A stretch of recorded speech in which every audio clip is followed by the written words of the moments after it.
Hello and welcome to the For Marketers podcast. This week we're joined by our For Marketing panel and we're going to talk about the impact of iOS 14.5 and what that's going to do to cookies. Is it going to be the death of cookies? And we've got our resident expert this week to help us in that, and that is Mike. But before we get there, let's introduce ourselves. My name's Kristen Hancock and I'm from Font & Swatch Branding and Design Studio, and we create profound brands for the mid-market Australia. Ariel, can I throw over to you? Yes, hi everyone, I'm Ariel Peters. I'm the founder and creative director of Two Giraffes. We're a full-service video production and animation studio. Chris? Hi everyone, my name is Christopher Malotti from Malotti Media. Our content copywriting services and message marketing solutions help you engage audiences, inspire action and achieve results. Fantastic. And Mike? Hi everyone, I'm Mike Sandys, Managing Director of Oddball Marketing. We're an action-orientated full-service marketing agency. Excellent, thank you. So Mike, tell us, is iOS 14.5 Tell us everything about Apple. The death of the cookie? What has happened? Oh my God, Mike, do it. Third-party cookies. We're all. Yeah. This means we're all out of a job. There we go. Yeah, that's it. Yeah, well, interesting having just done that, on a previous podcast where we talked about ROI, and then we sort of look at this with iOS 14 and how are we going to kind of continue to track ROI, particularly with Facebook in particular, where it's really had a sort of a significant impact, although as we see it rolled out and Facebook's been able to make some adjustments that means that it's not as impactful as it first was sort of touted to be. Oh, really? Early on thinking, it didn't have the impact. Yeah. So maybe if we tell the listeners what it is, because I mean they're not the first to do it, are they? Firefox and Safari started to shield cookies some time ago, and now iOS 14.5, and then Chrome is what, 2024, I think, Mike. They're saying third-party cookies will no longer be able to be tracked across their search engine. So, did you want to just talk a bit about what are they actually doing? What are they blocking, and what does that mean? Well, there's a couple of things, and this is just something we've got to kind of keep in the back of our mind is what we're talking about. So there's two elements. There's the cookie side of things, which is where cookies are those they're like a bit of code that sort of tracks, in your browser tracks you. I like to think of them as like Hansel and Gretel. It's like Hansel and Gretel leaving little breadcrumbs along wherever I go on the internet. I'm leaving little breadcrumbs. When you say it like that, it sounds like we're going to end up at the granny's house that's going to eat us. Exactly. That's why Apple's protecting it. Exactly. This is what it always comes back to a bedtime story, doesn't it?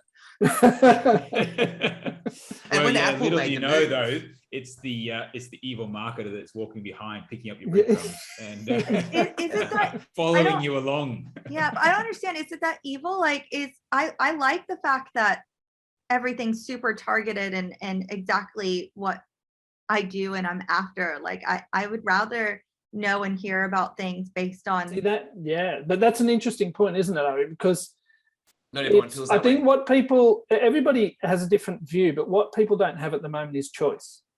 So, and this is why the regulators, because it was all kicked off by the US and European regulators. That's why they're so keen on it, because they're saying, well, look, at the moment, you're sharing a lot of personal information and personal data, but you're not asking the individual whether that is okay. And when they have started to put these in place, so for example, where iOS 14.5 is coming in, the number of people or the percentage of people that are ticking, yes, it's okay for you to keep tracking all that data, they reckon sub 10%. Oh, really? Yeah. The feedback so far is around about 5%, 5 to 6% of people are going on and saying, yes, you can run those cookies on everything. The rest of them are saying, no, only essential cookies. Right. The interesting thing is you've got to look at, so the settings and what they're doing, particularly on iOS, is it's actually not new. It was already in the phones. They were already set up as settings. The difference previously with it was that you would have to go to your settings and opt out. Right. Whereas now they've changed it where you've got to opt in. And that fundamental shift is what changes everything. So that's why we now have this big sort of concern around, as marketers, what do we do when we can't track things to the level that we're looking at? And I think, Ariel, you're absolutely spot on there when you look at it. The challenge now is that the type of advertising that we're able to do to people is vastly different in that how we talk to them is vastly different. And I know, Kristen, you were sort of talking about this earlier on around the difference between the behavioral side of things versus the contextual side. Some more of that. Yeah. So basically what they're saying now is with this, so currently if you follow me around and I might go to Melotti Media and I'll end up, and then I visit another website, I'll end up with a Melotti Media which is true. Advert. Which is exactly what happens. Lovely remarketing. The amount of people that email me and say, hey, I see your orange color on my this and that. So yes, it does.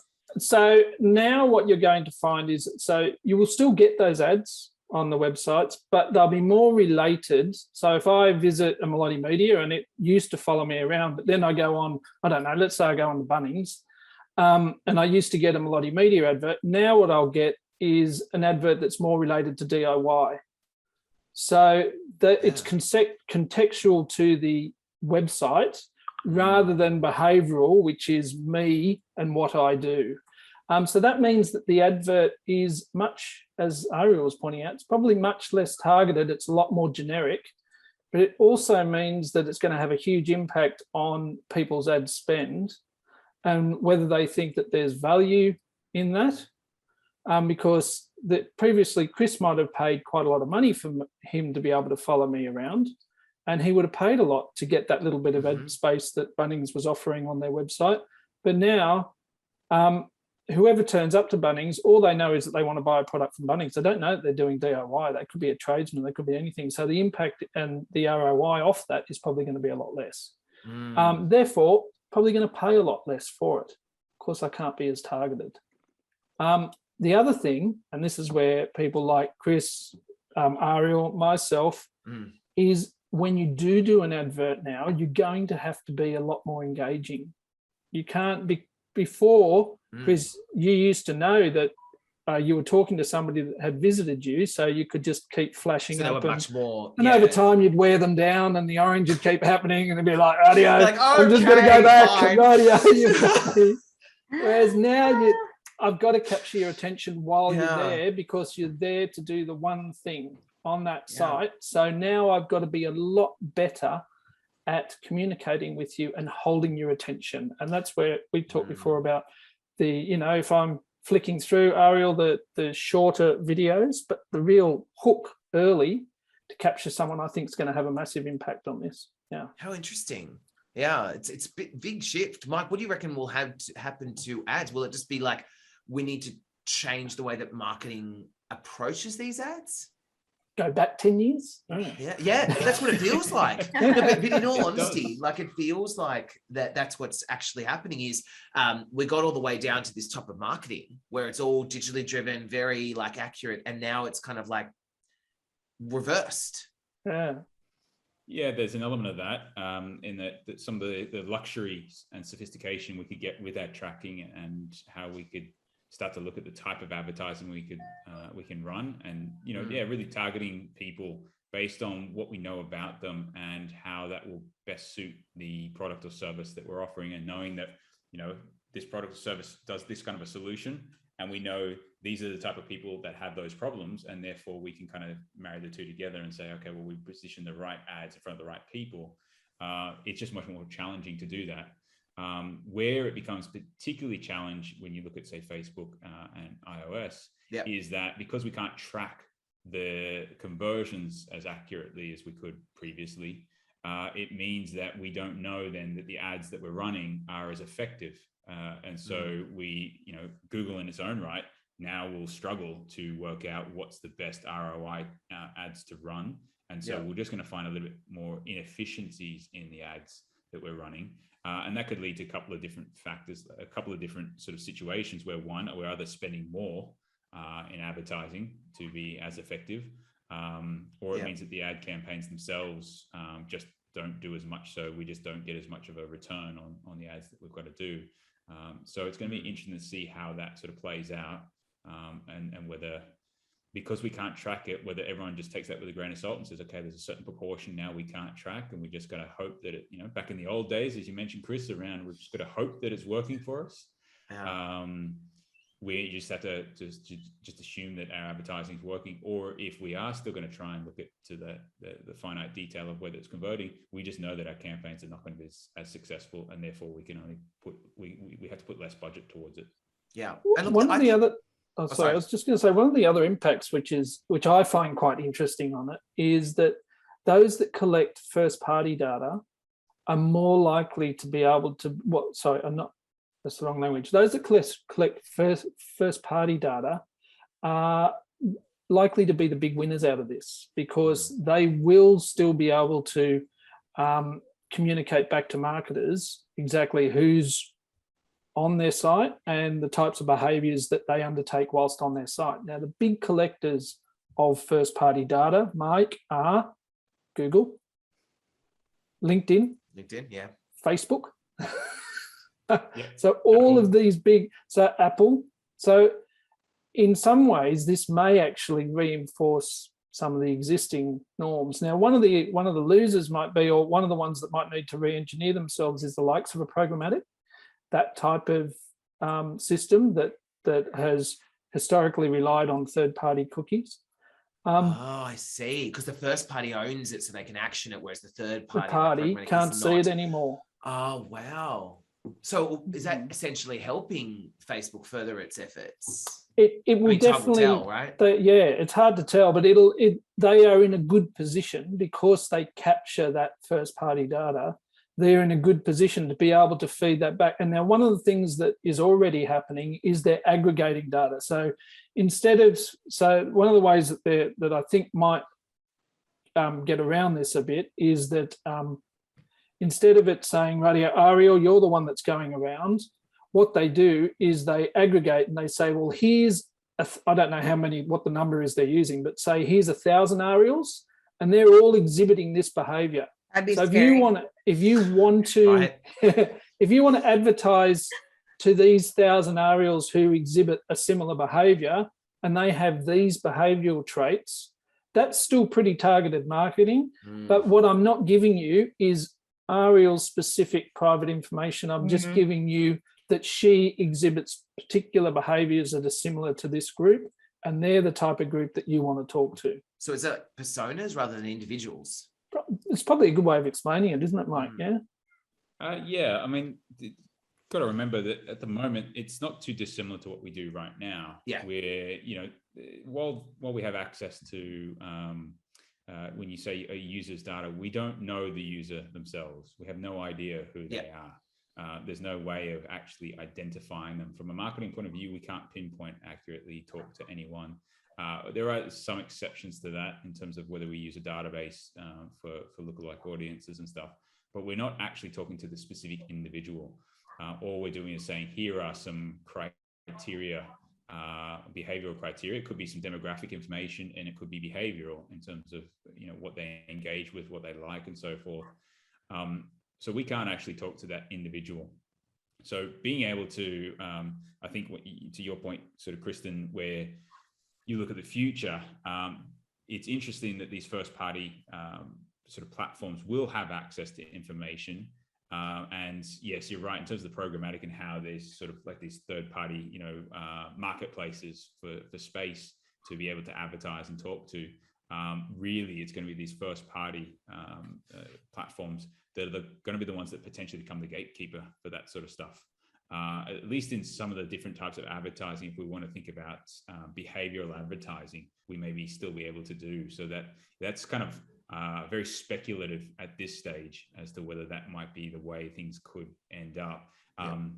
You've got a bit of a sort of a battle going on in that space at this stage, where if you look at, that sort of single sign-on from a Google, Facebook, Apple's in there, they're all sort of competing in that space to sort of, and I suppose Microsoft to an extent, they're all in that space. The interesting one is that, you still got Apple there. So from a privacy point of view, if they want to kind of continue to champion that side of things, they can actually make it very difficult. And you think about the big corporates, and you look at Apple, and I guess someone who was a bit more pessimistic might say, well, it's not really that just Apple cares about our privacy. Yeah, there's a game. They just want to stick it to Google and Facebook. Yes, exactly. Because that's their competitive edge. And so they're feeling like they can champion the and you know what the funny thing is? They are championing it. They are. Like, it's not like Apple did it and then everyone, well, too bad. See how fast the Chrome went, all right, we better do this. Like, isn't it funny the impact of these digital giants that decide, let's game change? Like, let's just switch this off. And sorry, I don't mean to get political, but it's like they can market it in the way that it's like look at the Apple ads, and they say, look, privacy, and they that great ad, it was a brilliant ad where the person's walking through the shopping center and all these people are following, and they're all the cookies, they're all the cookie people, and like the Hansel and Gretel breadcrumbs, Chris. Yeah. So right. So I just think it's great. Look, it just goes to show, Mike, and everyone here, it goes to show that don't put all your eggs in one basket when it comes to marketing, right? Yeah, Absolutely. Would you agree? I just think that if you're solely, it's like those companies that solely rely on Instagram, and then Instagram changes their rules and they lose everything. Yeah. It's important to make sure that to insulate yourself, it's like investing, diversification. You've got to have this ability where you look at other forms of marketing, like content, networking, social, all these different types, so that literally your business doesn't just turn off when big giants like this change the rules. Absolutely. And I think, there's a lot of really smart people working for these large organizations. We will end up just with another evolution in the way that we are marketed to and the way that we have to market. I think they will come out with the next iteration, because we've been given a very good taste of what it's like as marketers to have some fantastic metrics on, and it ain't going to go away just like that. People will fight to keep it. So, but it will probably see. I think, Mike, you raised another point. When we were chatting about it earlier, it might actually result in a new intermediary, mightn't it? Somebody that sits in between the first party data owners and then the advertisers themselves, somebody who can actually navigate that layer that is aggregating first party data into, I suppose, behavioral groups and then pushing it down. It's a whole new marketing beast might be grown out of this. Interesting. Absolutely. I'm sure we could do a cast on that one, looking at the speculation around what possibly could be happening going forward, because you're right. I mean, it's a very interesting space. The data is still very valuable. And if you look at the business model from Facebook and Google, it's based on ads. So you can, data ads. You can be pretty confident that they're going to be looking at solutions that will enable advertisers to still, target and provide advertising to customers, especially while that business model exists. So that's what determines their value. But key takeaways for this, and where we're headed, and what marketers should be on top of. Look, from my perspective, I think the market is going to change slightly, particularly for our listeners out there that are marketers and are looking to spend money. You have an expectation that it is going to be more difficult to track the behavior of the audience you're trying to target. But it's not going to disappear entirely. It doesn't mean that the slate's going to be completely wiped. You'll still be able to be very effective with your targeted marketing. And the most common platforms that we use, which is Google Ads, Facebook, and LinkedIn, they're the really common ones. They're not going anywhere. They're first-party data holders. So I think they're probably, if anything, going to get stronger. Would you say that, Mike? Or am I jumping the gun there? No, well, potential. We'll see what happens in that space. So I won't comment on it just yet. Too soon to tell. But yes, potentially that could be exactly the case. I think if you look at from a summary point of view with that, you just got to look at Facebook now and know that in terms of advertising there, that your data is not, the results and the performance of the campaigns is not as accurate as it once was. The campaigns themselves are not going to be as effective as they once were. And that's just, we just got to face facts with that one. doesn't make it any less a good platform to still continue to advertise on. It's just that the level of tracking and conversion that we get is a little bit more challenging. Facebook has done some things to sort of make it a little bit better with the way that we sort of configure accounts and do the website validations. So we are still able to do a lot of great advertising through Facebook. There are some things that are going to change in the future. We know that things like retargeting and stuff, which is one of our go-tos for any sort of small and mid-sized business, it's a great form of brand awareness and building trust. Yeah, it works so well for me. Yeah, that's got a limited lifespan, which we knew was going to be the case. At this stage, it looks like it's a limited lifespan. So it's just making the most of it while it's there. And then I'm sure things will change in the future and we'll have more options and opportunities. But as it stands at the moment, we just do what we can and make the most of it. So I did have one more point, and that is that I think that content's going to become more engaging as a result of this, because you'll have to really engage the audience when they're looking at it. So I think people are going to spend more time thinking about how it works into their brand identity, how it builds brand awareness, and how we make it engaging for the audience so that they really take it on board. Yeah, better storytelling. Perfect. Ariel, anything else? Nope, I think it was all covered. Yeah, a fascinating topic. And look, this, like, for everyone listening, this is not the end. There will be many more episodes, I believe, on this, because it's just such a growing area. Yeah. And it's only going to evolve with time. Like, this will be one of those podcasts where you listen back in a couple of like weeks, months, years, and you'll be like, oh my gosh. So thank you everyone for joining. I found this fascinating, so I'm sure everyone else did. And yeah, we're the 4 marketers. And please subscribe to our channels, and we will see you in the next episode. Thanks, everyone. Thank you.